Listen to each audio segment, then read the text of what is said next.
Hello YouTube friends, welcome to The Last Homely House. I'm Kate and I am overwhelmed with fabric scraps. That's what's happening at the moment. I've been challenging myself to use all my scraps of fabric, and this isn't even all of them, I tipped them out onto the table with an idea that I would make some quilts with these scraps. You might have seen the video where I made the quilt with the circles using all sorts of different scraps sewn into colour families. I've got another quilt in my head that I'd like to make today, and I want to tell you about that one. It's a bit overwhelming, all of this, isn't it? I definitely think that they reproduce in the night. What I would like to make today though is a string-pieced quilt. Now I've made these quilts before and I really like how they look, but I want to tell you why I've decided on using this particular design today. Now this is all about using fabric I already have, so there's nothing new going into these at all here. Now a few years ago we all remember the pandemic. How could we forget? And my favourite clothes shop in my local town here was selling masks, face masks for that time. But after the whole thing was over and everybody returned to normal, they had a lot of these packets of face masks that they weren't using. They weren't being able to sell them. And so they were giving them to people that they knew made things, and they know that I make all sorts of stuff out of fabric. So they gave me a carrier bag full of these little face masks.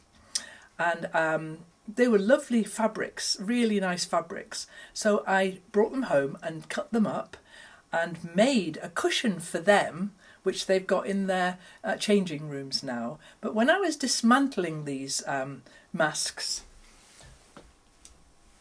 I found this fabric inside, which is a beautiful piece of cotton, very thin, lightweight cotton. And I cut them all apart, pressed them all, trimmed them all to 6.5 inches, which was as big as I could manage from the face mask. And then I've decided that these would be a really great base to use for my strip piecing.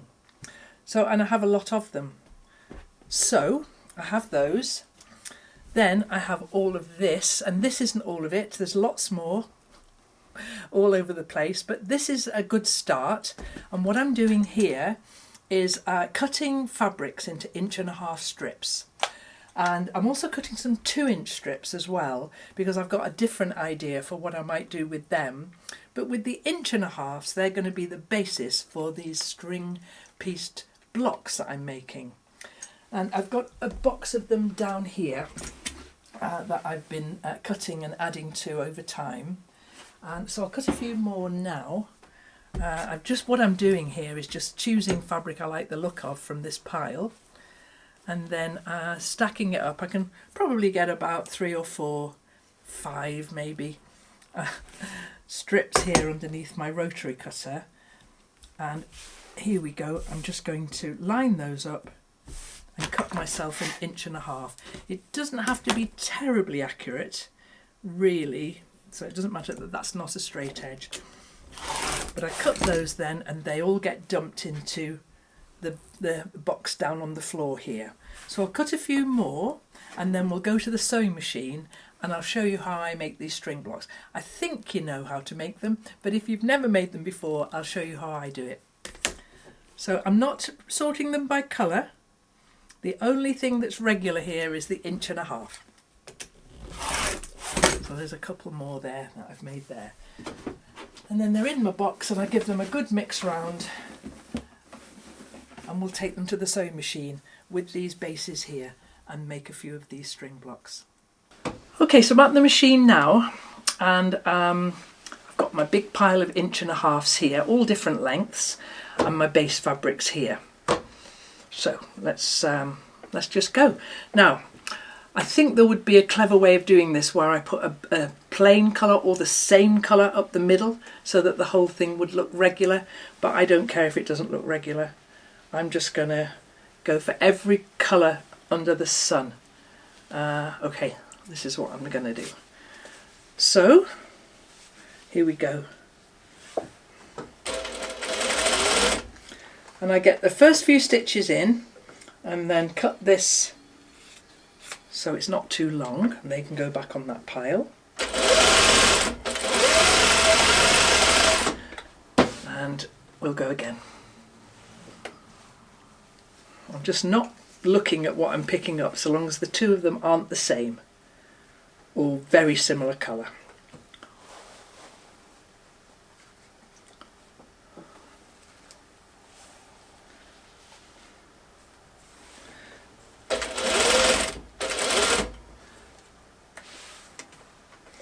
And then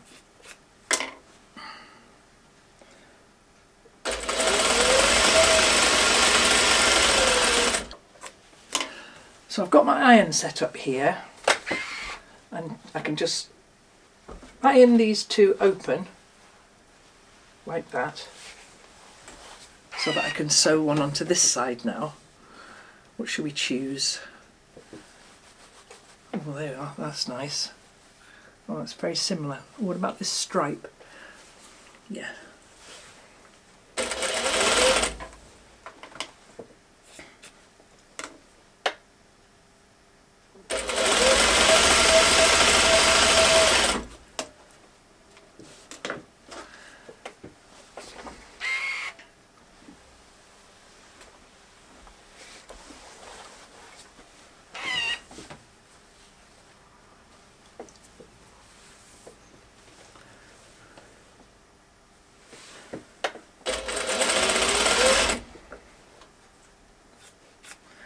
Now with this one, I won't iron that one until I've got the second piece on, so I can sew a piece onto this side now. That keeps it moving nicely.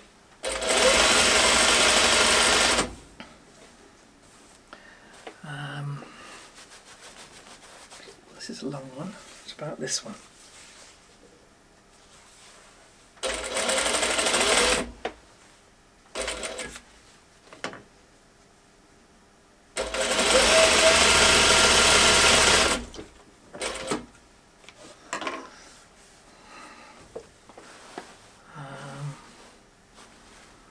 Well, that's nice.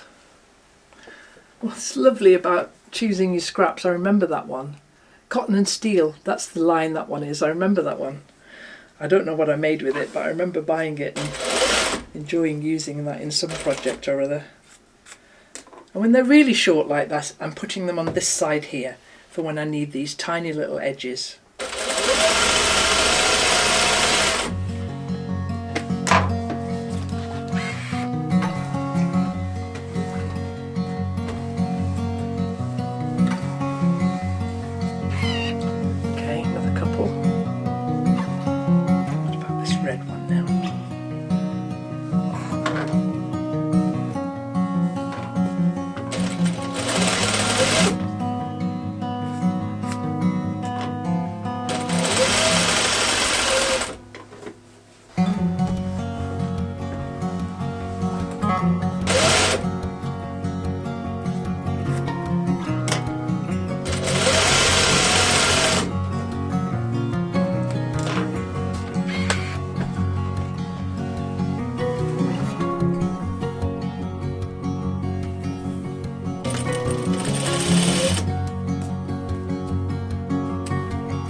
So I've made 4 here and I'm going to trim them now.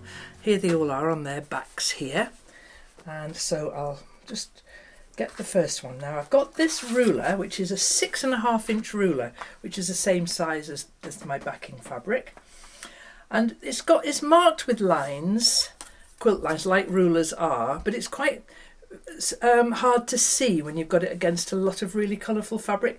So I've marked the centre line here with a piece of decorator's tape, and that's my angle that I'm cutting to there. And the way that I'm doing, I've got my little cutting mat here. I found this setup works really well. And I'm just lining up my painter's tape, so easy to see when you do it that way, with anywhere in the centre that's nice and parallel, making sure that these two edges stay on the ruler stays on fabric, and there it is, just like that. Now I've got it on this mat so I can turn it around when I'm cutting it, and I'm just going to cut these. I mean, it's a whizzy mat, but I'm just using the whole mat rather than the feature it has. And then I've been doing this process now for a while. I'm going to show you all the ones I've been making over the weekend, and what I've really been enjoying doing is very carefully lifting this up so that you've got a really nice pattern. There's my finished block, and then I just scoot these onto the floor. So I'll do another one. So I'll line up the ruler, and there's just enough excess at the edges, and then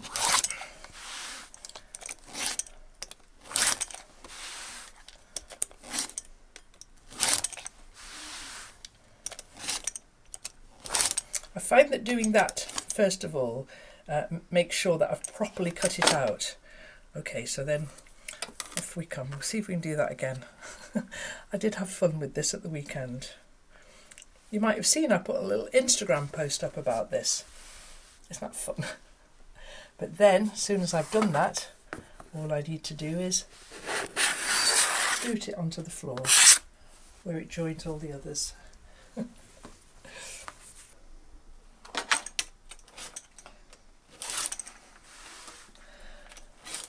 I've been making these very obsessively, actually. For the last 4 days, I've spent some part of each day making these blocks. And my idea is that I'll make a quilt. Now I've worked out the measurements, I'll tell you them in a minute. But a decent sized quilt. Let's have a look at it when it's on the board. Just do this last one.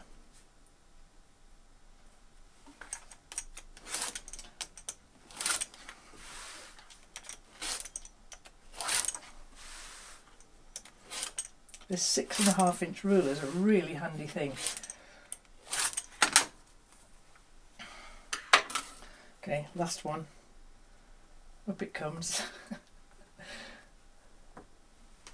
It's just pleasing. No reason to do it.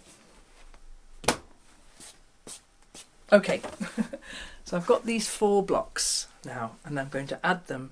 These are the last blocks that I need for this quilt top that's on my design board. So I'll add those on now. I'll have to get Anna to do it because I'm too short.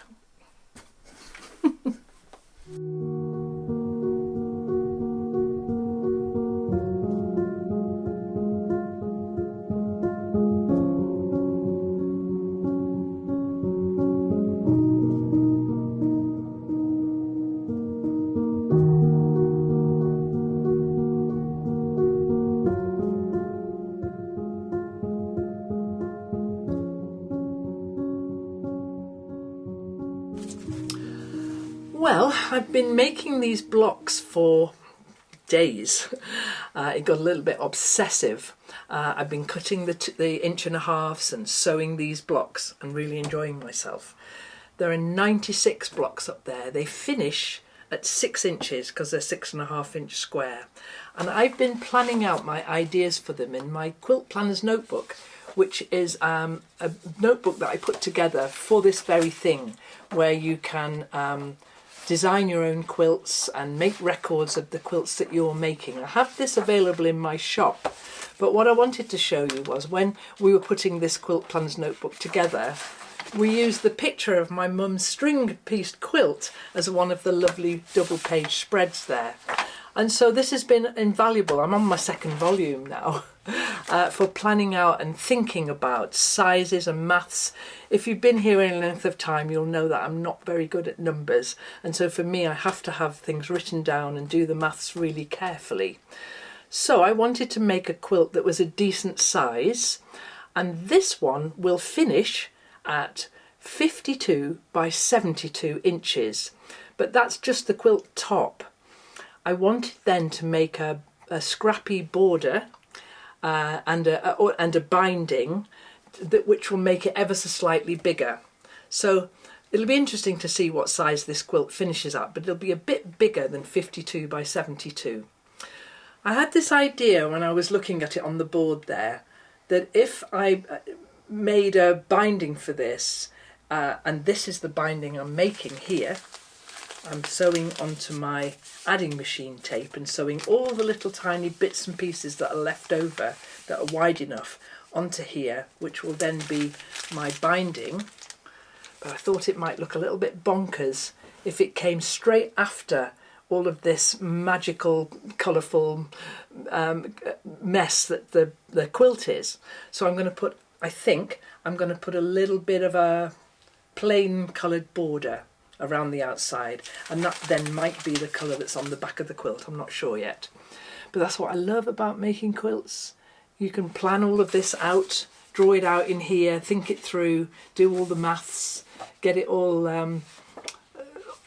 written down here, and then create it on the board there. So yeah, I'm going to sew this together now. I'm not sure about the layout. The layout was just exactly as it went up on the board, so I'll look and see if there's any paler areas or darker areas.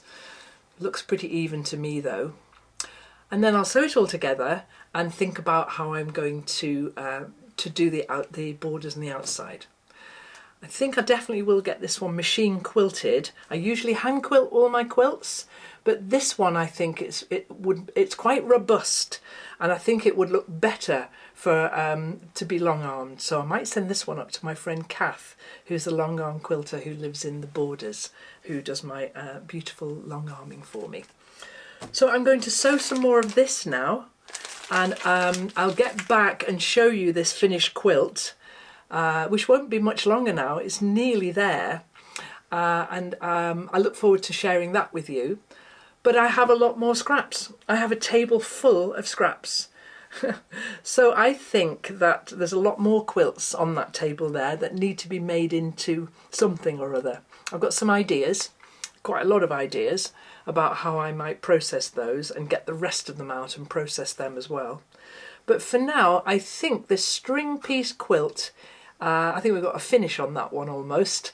And so I'll sew this border now, and I'll see you next time back here at the Last Homely House with something else, maybe some more of my scrappy quilt ideas, or maybe something else, who knows. Thank you so much for watching, and give us a thumbs up and subscribe if you haven't. That way you won't miss when I post these videos.